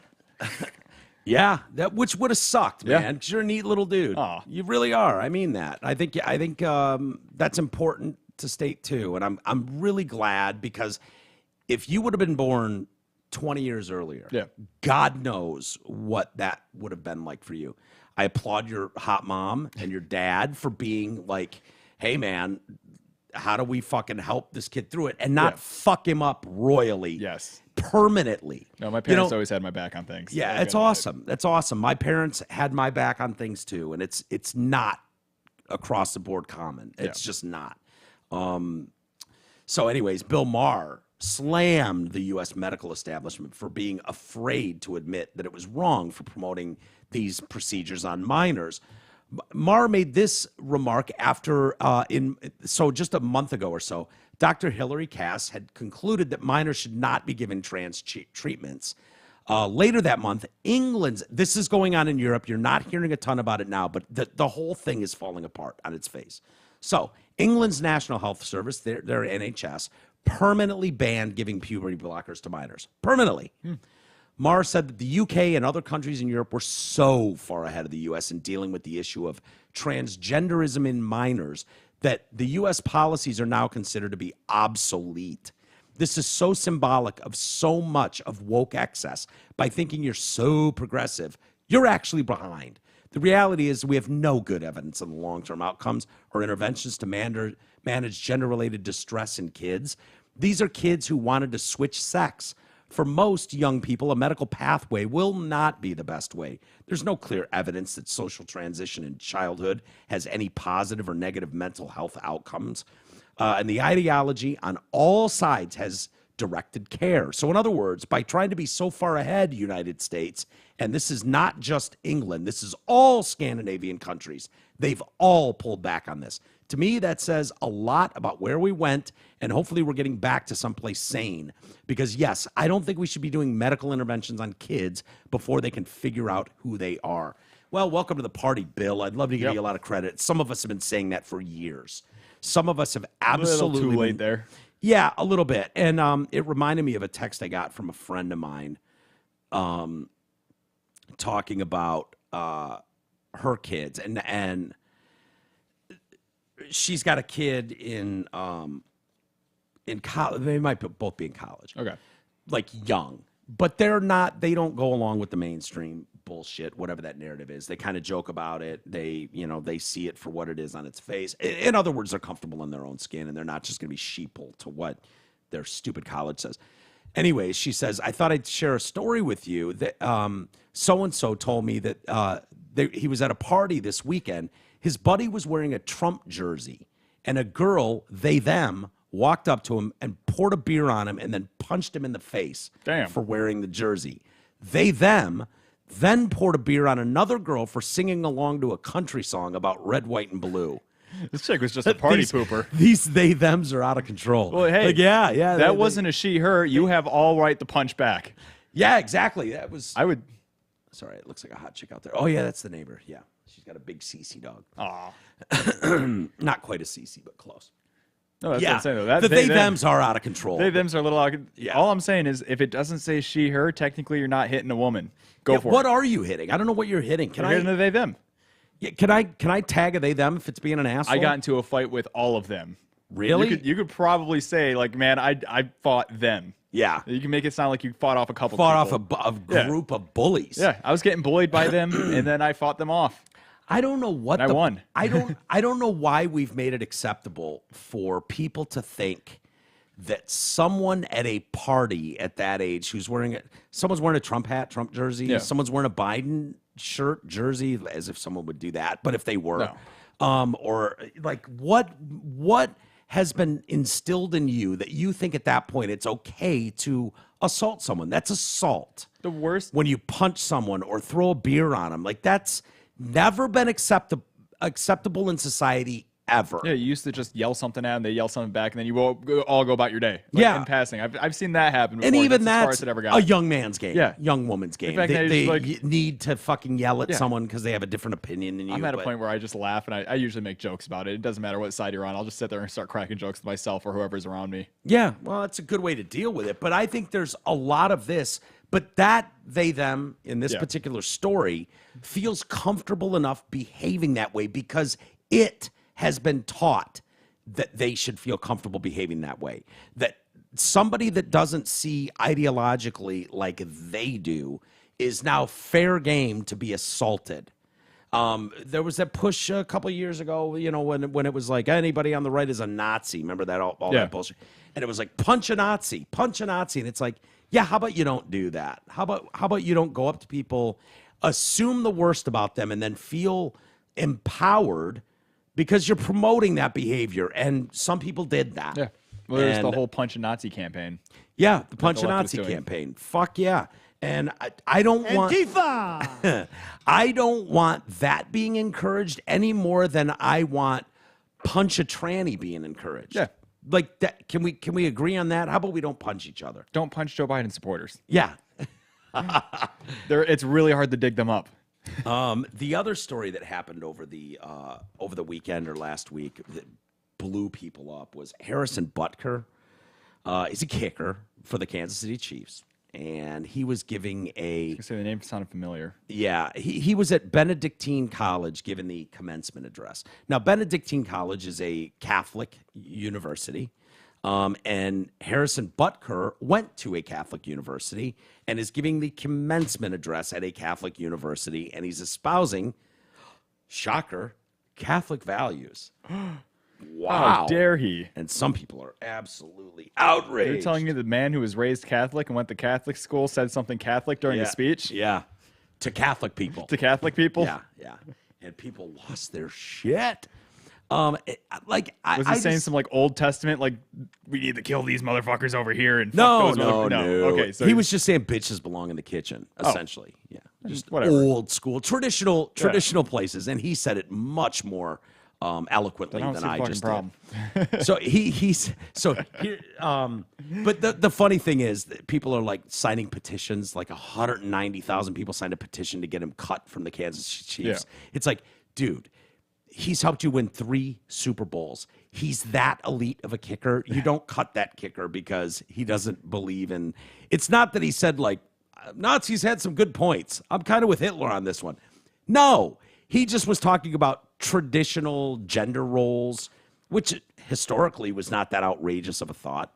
And I think you got to be a really weak-minded person to not be able to understand that just because Harrison Butker feels that way about traditional gender roles, if that's truly how he feels, that means you have to feel exactly like he does. Like, what do you give a shit what this person thinks? Yeah, it doesn't. And he's espousing Catholic beliefs like traditional families, nuclear family. Look, I'm not a Catholic. Never have been. But I understand it's easy to attack them for their beliefs nowadays. Like that's one of the few groups you can really, pound lumps on. Yeah. And it's bullshit. So anyways, his jersey is selling out like crazy. That's the news of that. I was gonna say, like, if he's getting in trouble for saying women should, like, doesn't the NFL have a huge history of trying to cover up athletes who beat the shit out of women? Oh yeah, lots. And they're just like, except this guy said get in the kitchen. Yeah, this guy said, and he didn't. I'll read you his quote. It's not as bad as I made it sound, but the jersey shot up the best-selling rankings at the NFL store Thursday. Now, put that in context for a second. Nobody, and I mean almost nobody, buys a fucking Kickers jersey. No. Who wants a Kickers jersey? That's like buying a fucking Guards jersey. Maybe his mama buys that jersey, but nobody, as far as fans go, is buying that jersey. I'm trying to think, like, maybe Adam Vinatieri sold some jerseys. The Lions were historically so fucking bad that Jason Hansen actually was able to sell a few jerseys. You see him around the stadium. It was like, well, our kicker's an all-pro. Like, we got one guy. I don't know if that was kind of tongue-in-cheek or a jokey thing. Like, who's buying the punter, the kicker's jersey? They're just not. This thing shot up the best-selling rankings at the NFL store on Thursday as of publication on Friday. All of the women's jerseys are sold out. Even attempting to build a custom women's jersey from a blank one that you type in, I want this name and number, using Butker's name and number, only gives small as an option. They can't even. Sold out the rest. Yeah. So if you're a medium, large, 6XL, whatever you are, you can't get those. The same is true for all custom female jerseys. So Butker's remarks directed towards women outraged feminists because you're soft feminists. Why do you give a shit what this guy thinks? Honestly, why do you give a shit? If you believed in yourself or had any sort of backbone or spine, you would just go, yeah, okay, Harrison Butker thinks that. Good for Harrison Butker. Yeah. Whatever. Next. I think it is you, the women, who have had the most diabolical lies told to you. How many of you are sitting here now about to cross this stage and are thinking about all the promotions and titles you're going to get in your career? Some of you may go on to lead successful careers in the world, but I would venture to guess that the majority of you are most excited about your marriage and the children you will bring into this world. I can tell you that my beautiful wife, Isabel, would be the first to say that her life truly started when she began living her vocation as a wife and as a mother. I'm on the stage today and able to be the man I am because I have a wife who leans into her vocation. I'm beyond blessed with the many talents God has given me, but it cannot be overstated that all of my success is made possible because a girl I met in band class in middle school would convert to the faith, become my wife, and embrace one of the most important titles of all, homemaker. Jonathan Bean felt the need. He's the NFL Senior Vice President and Chief Diversity and Inclusion Officer. Felt the need to come out and make this comment. Harrison Butker gave a speech in his personal capacity. His views are not those of the NFL as an organization. The NFL is steadfast in our commitment to inclusion, which only makes our league stronger. So exactly whose comments do represent the whole of the NFL as an organization? Yeah, that's what I was going to say. Sounds like you're looking for someone. So you're telling me one of your thousands of members in your little organization league has an opinion that differs from yours, chief diversity officer? You wish these guys had the exact same opinion in line with the NFL's approved message? Because that doesn't sound very, A, diverse, or B, inclusive to me. Yeah. It sounds like your diversity and inclusion ends at your opinion. Because I didn't hear anything in Harrison's speech about women there about like, and if she doesn't, you fucking punch her in the teeth. Yeah. I'm actually pissed off at what he said for a wholly different reason. They could have ran with that the reason I have and probably gotten support. The economy's too fucked. We all need two jobs. I know. I was like, if they would have just came out and said like, yeah, we all need two, like a woman who works too, because we can't afford the house by ourselves anymore. Yeah. Here's the fact, and we'll go back to talk about that. He kicks a ball gooder than most. Yes. Right. A little more gooder. He's more gooder at kicking a football than most. And so that's why he's not going to be, you can do all the petition bullshit you want. Yeah. And if the Chiefs were dumb enough to fire him, I hope to God the Lions would sign him. Yeah. Sure. Give me a gooder kicker than the kicker we have. Great. Harrison Butker would qualify. We'll take him. We'll take anyone. Absolutely. Does he help my team win a game? Great. I don't give a shit what he thinks in his spare time. You are 100% right. And while there are plenty of women who are going to, because what you're saying is you don't believe, if you think Harrison Butker's comments are so out of line and degrading to women, it means deep down you really don't respect the hardest job on planet Earth, raising a child or raising a family or being a homemaker. You really think that's beneath someone. Now, I've always said, I don't give a shit who the bread. If you're lucky, and I mean lucky enough in this existence to have one person that can provide enough to support and sustain a family, then you should absolutely take advantage of that and have someone boots on the ground helping create a presentable human being to the rest of society. We've seen what it looks like when you remove a parent from the household, and it doesn't tend to work out very great. It's not. It just doesn't work. And that doesn't mean that anybody from a divorced family can't have an awesome childhood and life. Of course they can. But it's in a perfect world, why wouldn't you want two parents in the household? And I don't know why you wouldn't want, like, if it was me and I was with a fucking chick who made a shitload of money and could support us on her catch income. My ass at home, vacuuming the floors, wearing an apron. No shame in my game. Welcome home, honey. I got dinner ready for you. Dinner will be ready soon, sweetheart. Yep. Let me take this apron off. You know, absolutely. And there's nothing wrong with that. I think it's the responsible thing to do. You know, I don't think by making this comment, and Harrison Butker's in a very privileged position of being an NFL kicker who's really gooder at his job than most. And so he makes millions of dollars. So much gooder, he makes more money. He makes a ton of money to do it. And so you know what? Yeah, he gets to have all the toys and all the nice shit, and he gets to have a wife who's not burdened with having to come home and provide. There are plenty of women who would give anything to have a fucking husband or lesbian wife, whatever, that could support the two of them, and they could stay home, make sure these kids are properly attended to and raised. That's not shameful. Yeah. That's amazing. And Believe me. Tell you firsthand, having two parents who worked my whole life, like we're out of the house working and shit. Like I got a couple hours home every day. When I got home from school, I was usually causing trouble and not doing what I should have been doing. There you go. Just saying, that's what kids do. Yeah. I was probably out in the backyard starting small fires when I should have been doing my homework. Yeah. I was lucky enough that because it's too bad, because it is becoming increasingly impossible to support a family on one income. But it wasn't that long ago, and it was definitely before your time, Garrett, but it wasn't that long ago where you didn't have to have a college degree. You didn't have to go hundreds of thousands of dollars in debt in college. They still don't. No, you still don't. But you used to be able to be like, you know what? I'm going to be a fucking janitor at my local school and go earn enough to put kids through college, earn enough to put food on the table and keep the lights on and buy a house and have a car or two cars. That used to be a reality. It sounds absurd now that you can go, no, I didn't go to college and get some fancy degree. I went to work, and I worked in my community. Name the fucking profession that's not surgeon or lawyer. Before we shipped all the jobs to Mexico, factory work was what brought everyone to Detroit, and they were making. Look at the houses. They were Detroit. The richest in the world. I was going to say, the middle class drive, was birthed nowadays. here. It's really dangerous to drive down, but you drive down, they're beautiful mansions. Yeah, they're awesome. Every single house in downtown Detroit's a fucking mansion, and it's in a beautiful awesome. house. Yeah, and they're all destroyed and on fire. It's incredible. Yeah. It's because all the jobs left. I don't know. You know what? It doesn't surprise me that a Catholic would have that Catholic view, especially when he's speaking at a Catholic university to Catholic graduates. Like the idea that people are bent out of shape about that. You sound soft. And what do you give a shit what Harrison Butker thinks?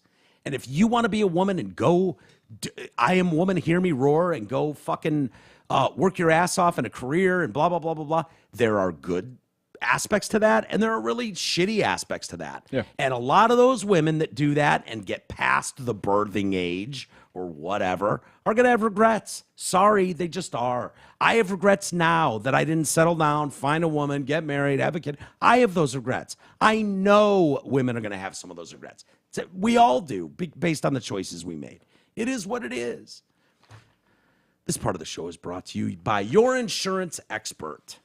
Are you paying too much for health insurance? Are you uninsured? Health insurance can be confusing. Nick Matthews from Your Insurance Expert is an expert in health insurance, life insurance, Medicare supplements. So you don't have to be. Call Nick Matthews, 248-914-1173. That's 248-914-1173. And I need to call Nick. He was nice enough to reach out to me and say, hey, dude, the fact that you're moving null and voids the insurance that you have, that you're like stuck with for the year here in Michigan. That's considered a life-changing event. Life-changing event. Yeah, we were talking about it last week. Did I talk about it? I can't remember who. No, we were saying it was such a good thing because it might have been 2 weeks ago, but we were saying it was so cool because it's like he texted you out of nowhere just to tell you this thing. Like, hey, I'm your insurance expert. I got you. Yeah, and he did, man. He's awesome. He's fun to talk to, and he knows his shit. Good for sure.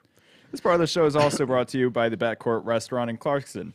Located in the Deer Lake Athletic Club, the Backcourt combines first-class service with a relaxed, friendly atmosphere and a chef-inspired menu. They have daily dinner specials throughout the week, live music on Friday nights, and on Fridays and Saturdays, the best prime rib in town. So next time you're heading out for dinner or drinks, stop by the Backcourt Restaurant in Clarkson or call them at 248-625-8686 or visit thedeerlakeathletic.com. All right, thank you. I got one from James here. I don't know when this email's from. We'll just see what he's yelling about and parse out the time well, frame. First off, Fellhauer.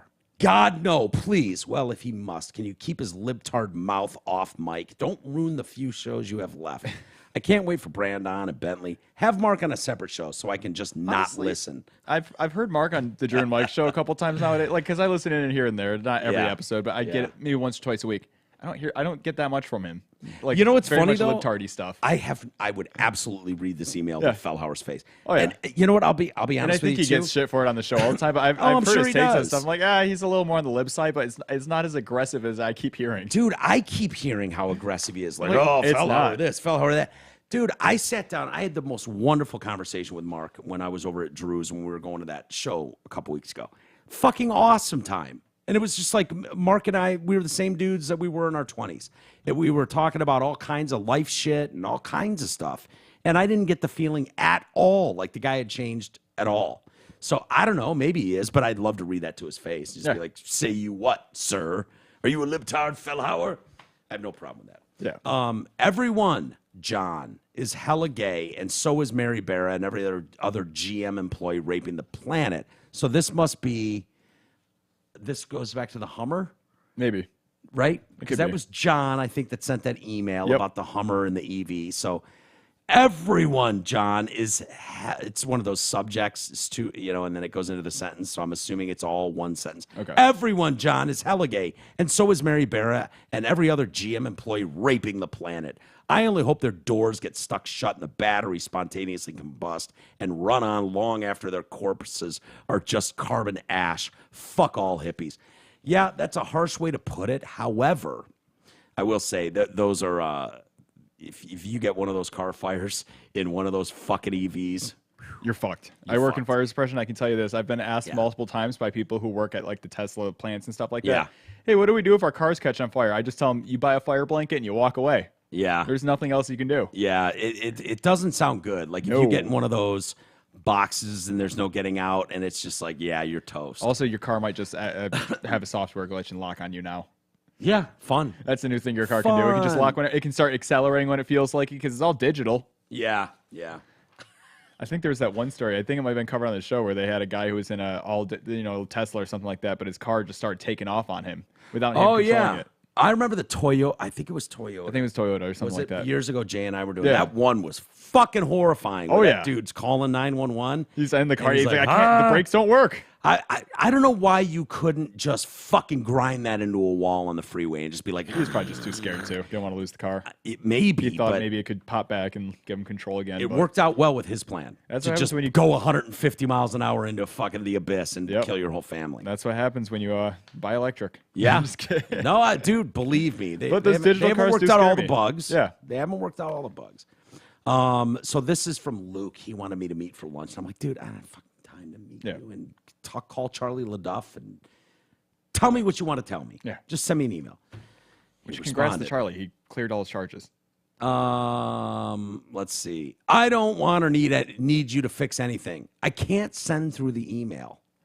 Oh boy, this is deep state shit. Apparently, I'm telling you, you'll want to hear what I have to say. Are you sure about that? Are you sure about that? There's a lot of things I'm not aware of that deep state. Yeah, It's like a deep throat I'm meeting. better served by not knowing a lot of things. So keep that in mind too. I get you're squeezed on time. Do you? Do you, Luke? I don't know that you do. Trust me, carving out time to talk to you would be difficult for me as well. Okay? I just believe it would be worth my trouble. Anyway, just fire LaDuff a text and ask him who Luke. Is Luke full of shit? Safe travels to Arizona either way. Luke, no, I never accused you of being full of shit. I have no idea, and I'm not going to bother texting LaDuff. You don't need me to affirm that for you. If Charlie thinks you're not full of shit, good for Charlie. Have Charlie text you and say that you're not full. He's not full of Yeah, shit. and I don't know that I care that much Yeah. either. You want me to get too many people involved. Merck and fucking Jay and LaDuff, and I don't know. Maybe It he's got seems some like too information. much for me. Too much. The Office reboot. Mike, I guarantee they're going to make the lead of the new Office a dope like Michael Scott was, but they will make him dumb because he's right wing. Instead of being funny like the original, they will make it an avenue to push the agenda that everyone that doesn't follow the left agenda is a complete dope. You Isn't heard that it here just the first. new Bircham by the Daily Wire? That new show? What are they doing? Oh, they're doing a little cartoon. Yeah, Adam Carolla. Yeah, Adam Carolla. So is that pushing a? No. It just looks like a Family Guy ripoff with a right wing dad in charge instead of like a Peter Griffin. Oh, It okay. doesn't look good. Yeah, I'm so disappointed because I love Adam Carolla and everything he's made. It just sucks. I just don't have much interest in it. I don't at all. I would. You're probably Connor wrote this in. Thank you, Connor, and feel free to email in walters@detroitcast.com. I love reading your emails and comments. I really do. You're. I don't know what they'll do, but you're 100% right. Yeah. That there will be some sort of agenda pushed, whether it means they have a black, lesbian, trans, they're they, gonna them have that as the anyways. Michael Scott. What they're going to do is they're going to probably put it in as a DEI plot. Like, oh, we have to have DEI in the office. Let's hire these people. But then they're going to find out that the people were the best fit and they were the greatest people to work in the office. Yeah, that could be. I could see that playing out in an office situation. Well, unless, they could do exactly what he says, though, about having their Michael Scott lead, because it's very easy. They've done it in TV and commercials and sitcoms for a while now, where it's like, hey, the man's just a dipshit. Yeah. Hey, honey, where my key? Like, no guy apparently knows anything. He needs the woman to save the day. And Every sitcom, the man was always kind of the oafish. oafish dipshit, Yep. And it's like, ha ha, hilarious. Let the wife bail you out now. Yeah, here. Thank God my honey's here to bail me out. Here's I the old wouldn't know bail what and to chain. do. I don't even know how to open a drawer or use utensils no more. I'm just a stupid guy. You're like, whatever. It's So silly. we just sat with that forever. Huh? We let that one go forever. No Yeah, men were it's getting all hilarious. no men were going protesting like, why are we all being portrayed as dumbasses? Yeah, it's like we're having fun in backwards world. The commercial for who was it? The security system, and you've got the white guys breaking into the black couple's home. I always tell people whenever they It's ask. like you're drawing attention to something here. I folks. always don't tell think people this I is look playing. exactly like the white guy they cast in every security alarm commercial. Yeah, commercial. Dude, it's so funny, and it's like you're trying so hard, like you're playing up you're making the stereotypes point, in that everybody has to stop and go, huh, interesting take. I see what you're doing there. And it's like, oh, you must really think women are dipshits who need their husband's support all the time because you've reversed that. Or you must think that white people are just breaking into black people's homes all the time. I see what you're doing. You're not fooling me. But that would make sense that they would make Michael Scott, because that's an easy one to just be like, you can get away with saying outrageous stuff and stereotypical stuff under the guise of him. He's just kind of dumb. He's some MAGA fucking right-wing guy. Working on it. Yeah. We'll see. That would be a big disappointment, because the formula for The Office clearly works. It worked on the British version. It worked on the American version.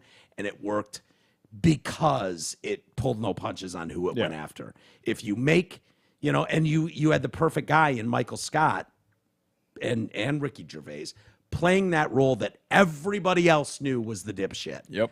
And he was such a dipshit that he was offensive to blacks, to Jews, to gays, to fucking straight white males, to everybody. It's like South Park. They're 26 years strong now, and it's still fucking funny. Yeah. It's easy to do if you just fucking write good comedy and don't try to squeeze an agenda into it. That's where it goes off the rails. All right, buddy, let's call it a day there. Tomorrow, I was thinking something's going on tomorrow. I can't remember. Either way, you can text me whenever. Yeah, I'll text you. I can't. For some reason, I was thinking there was something that was going to fuck us up tomorrow. If not, we'll see you tomorrow. If not, we'll see you later in the week for sure. There's a few things going on. God damn it, it slips my mind. Anyways, if you're lucky, hopefully we'll be back and do a show tomorrow. If not, we'll see you soon.